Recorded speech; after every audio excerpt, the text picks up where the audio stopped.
ওম নমস্তে সকল মিত্রকে। আপনারা দেখে থাকবেন মিত্ররা যে আপনাদের বাড়ির সামনে কৃষ্ণ সেজে, রাম সেজে, হনুমান সেজে আপনাদের বাড়িতে ভিক্ষা করতে আসে কিছু সাধু সন্ন্যাসরা।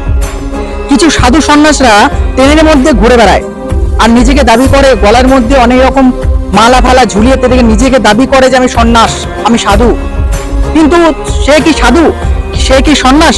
আপনারা সেই বিষয় নিয়ে কোনো যাচাই করেছেন? তাদেরকে কোনো সময় প্রশ্ন করেছেন বা প্রশ্ন করার চেষ্টা করেছেন বা আপনারা ধর্মকে জানার চেষ্টা করেছেন? আমি তো বলবো প্রত্যেকটা মিত্রদেরকে, প্রত্যেকটা মাদেরকে, বোনদেরকে, দাদাদেরকে বলবো যে যেখানেই সাধু সন্ন্যাস দেখবেন সেখানেই তাদেরকে জিজ্ঞেস করবেন যে আমাদের বেদ কটা, আমাদের আমাদের পরমেশ্বর কাকে বলে, ভগবান কাকে বলে, আমরা দুনিয়ায় জন্মেছি কেন?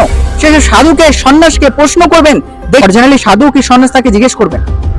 আপনারা যতক্ষণ এইসব যে ভীমবাদীরা ঘুরে বেড়াচ্ছে এই গলার মধ্যে মালা পরে ঘুরে বেড়াচ্ছে, তারা নিজেকে দাবি করছে সন্ন্যাস, আমরা তো সাধু, ঠিক আছে, এভাবে দাবি করছে যারা, তাদের কাছে যারা এরকম করে ঘুরে বেড়াচ্ছে তাদেরকে আপনারা তখনই আটকাতে পারবেন যখন তাদের উপরে প্রশ্ন উঠাবেন।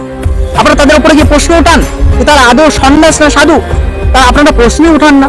যদি আপনাদের বাড়ির সামনে যদি কোনো বয়স্ক একটা লোক চলে আসে যে গলার মধ্যে মালা পরে, মাথার মধ্যে তিলক পরে চলে আসে, বড় বড় চুল রেখে দেয়, তাহলে আপনারা বাড়িতে গিয়ে যদি মা করে আপনারা তাদেরকে খাবার টাকা পয়সা দিয়ে দেন।